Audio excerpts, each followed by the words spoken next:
Hi, my name is Blake. Welcome. Let's talk about all the books that I read in the month of February. In February, I managed to read 5 books, and I had 3 that were pretty hyped, and I have 2 that are newer releases, and I'm excited to talk about them. And I'm just going to go in the order in which I read them. Up first, I have The Library of Shadows by Rachel Moore, and this is a YA paranormal fantasy where we are following our main character, Esty, who is going to Radcliffe Prep, which is one of the most haunted schools in the country. And she's going to this school to feel closer to her father because he also went to this school. And he works in the library there, and she is also planning on working in this library. But shortly upon arrival, she meets this boy named Mateo, who frames her for the theft of a rare book. And that's kind of how the story starts. This is a recent release. I think it came out in September of 2023, so still pretty new. And I had, unfortunately, very mixed feelings about this one. I ended up giving it 3 stars. I really liked the ideas behind it, but I think the execution fell a little flat.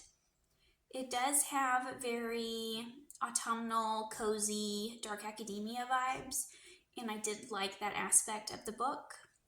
And I loved the library setting and the descriptions there. I thought there were some really beautiful quotes in there. And I did like that this was a very fast-paced book. There are only about 300 pages, and I just flew through it. I read it in one sitting. The plot just rolls right on along. And I picked this up because I was really in the mood for a paranormal read with ghosts. I absolutely love ghosts, but I feel like I really don't see them very often in fantasy unless it's like a horror-leaning fantasy. But I really just want more ghosts in my books. And while there were ghosts in this, they didn't particularly feel very ghostly in some regards. So I was a little disappointed by that. I also think that the character development was really weak for all of the characters, especially the side characters. I don't even think that they needed to be there. They just kind of popped up every once in a while to offer some assistance, and then they were gone again. And I was just like, why are you here? I don't need you. And then I feel like sadly this book was very insta-lovey, which it's pretty short, so understandable given that we have a limited number of pages to do all of this stuff in.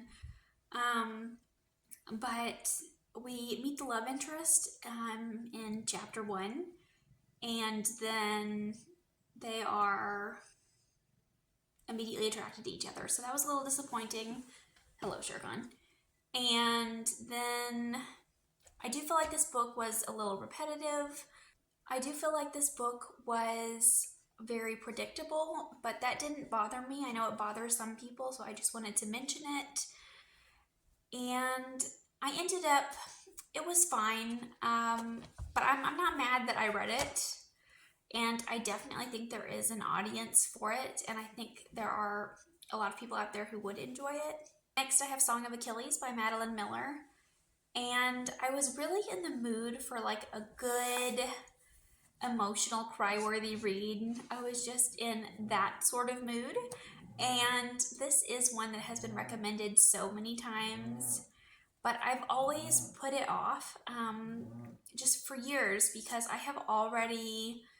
read the Iliad twice in high school and again in college, and I have heard many stories of Achilles and I have seen adaptations, so I already knew how the story was going to go, and I didn't think that I would be moved because I already knew how it was going to happen.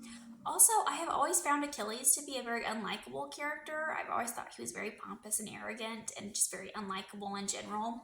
So I wasn't really interested in reading about him. However, this retelling is told through the perspective of Patroclus, and I really liked it.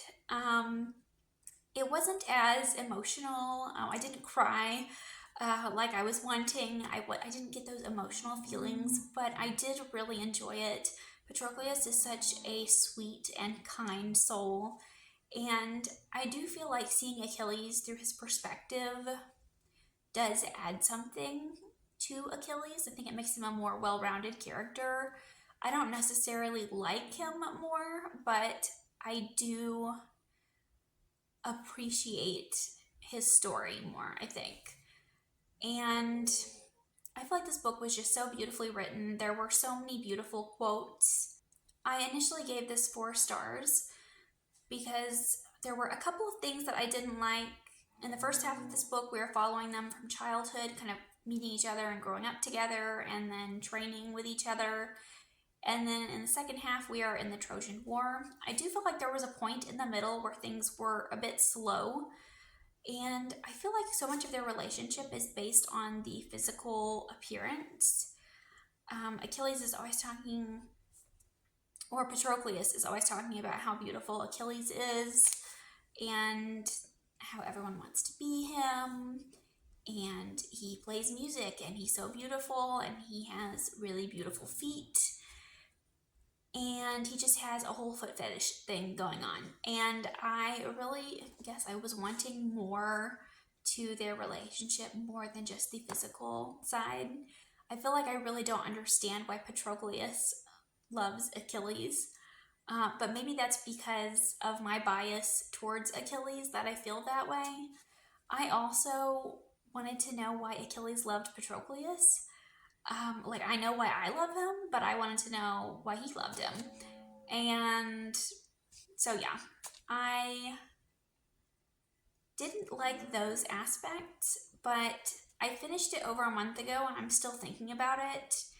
And I would really like to go back and reread it and annotate it. So I do think I'm going to up my rating to a 4.5.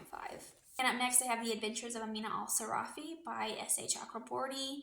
And in this book, we are following an older retired pirate named Amina, and she is living off-grid with her family, and an older woman kind of shows up and offers her one last job, and she feels like she has to take it because it would have her family set for life. So Amina kind of reluctantly agrees to do this, and she rounds up her old crew to go out on this one last adventure. And I had a really great time with this one as well. I ended up giving it 4 stars. Part 1 was very much getting the old gang back together and getting involved in these random shenanigans. And in book 2, I feel like the fantasy aspect kind of took over more. I will say that I enjoyed part 1 more than part 2 because I loved the idea of getting the band back together. That's one of my favorite tropes. And I love that we're following this group of older people who are perhaps not the best at what they do anymore. And I do think that the fantasy aspects were interesting. They were pretty unique. I haven't seen some of those aspects before.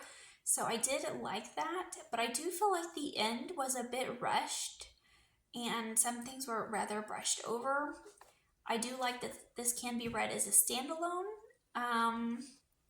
and I am hoping that there will still be more books in this world, though. I am hoping that they will be more pirate heavy, since this one didn't feel very piratey. We didn't spend very much time at sea either, which kind of surprised me. But overall, I still have positive feelings, and if anything else comes out in this world, I will definitely pick it up. Another new release I have is Heartless Hunter by Kristen Ciccarelli, and I absolutely loved this book. I gave it 5 stars. I have seen it pitched as YA, but I really don't feel like YA fits this book. Maybe upper YA, but I feel like it leans more adult. It's pretty dark at some points. But this is a witch hunter, enemies to lovers story. So we are following our main character, Rune, who lives in this Victorian-esque society, and witches are outlawed, and they are captured and murdered by the guard. And Rune herself is a witch, but at night she runs around and parades as the Crimson Moth, and she breaks witches out of prison before they can be murdered. But she can only do so much work as the Crimson Moth, she decides that she needs to marry someone who is part of the guard to gather more information, and she sets her eyes on Gideon Sharp, who is kind of the head of the guard. He's brought in more witches than anyone else.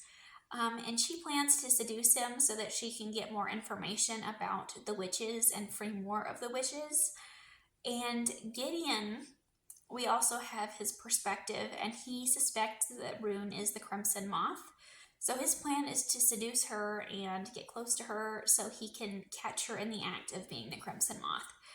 I just had an amazing time with this. I feel like the author takes a lot of tropes that are very common and very popular, and I feel like she tweaks them just enough so that they feel fresh. And I just love that whenever a character has a secret and you know that they have a secret and you know that eventually this other person is going to find out, it just builds so much anticipation throughout the book, and I was just sitting on the edge of my seat. I couldn't stop reading it. I was obsessed, addicted. This book had me in a chokehold. I was cleaning my house and listening to the audiobook, and I kept looking for things to clean so that I didn't have to turn the audiobook off. That's the kind of mood I was in. And I will say the end of this book does end in a huge cliffhanger, so keep that in mind. But the plot went in a direction that I was not expecting.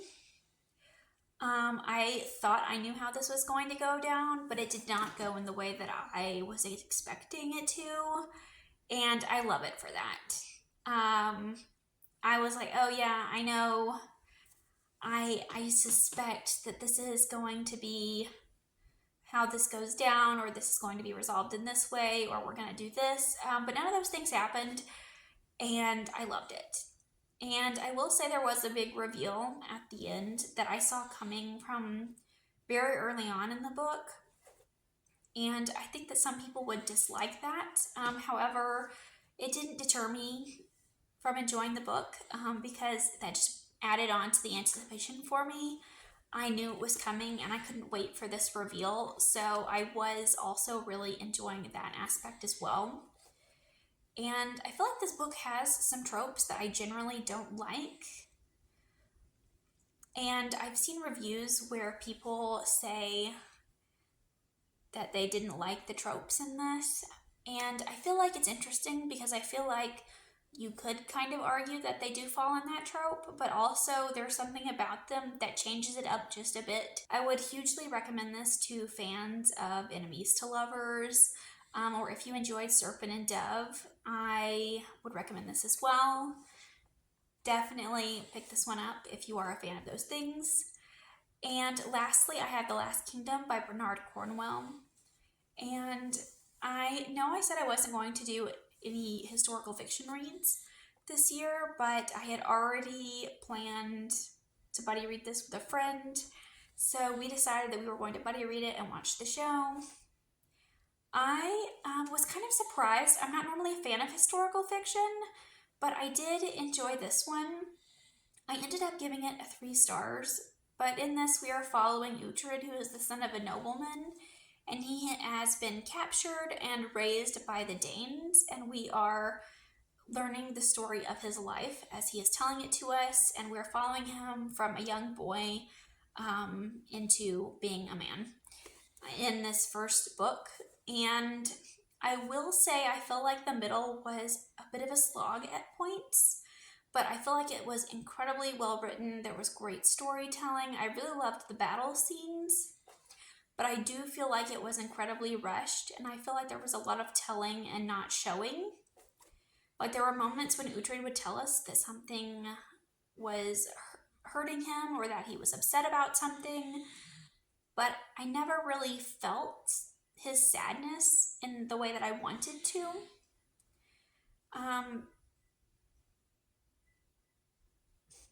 My dog is snoring. Sorry if you can hear him. But I did, by the end of this, I do think that I will be continuing on with the series, and I do think I will like the future books better, because now that he is an adult, I think that the story will slow down a bit, and we can spend more time looking at these things and feeling all the feelings, possibly. But those are the 5 books that I read in February. Let me know if you have read any of these. And thank you for watching. I'll see you again with another video soon. Bye.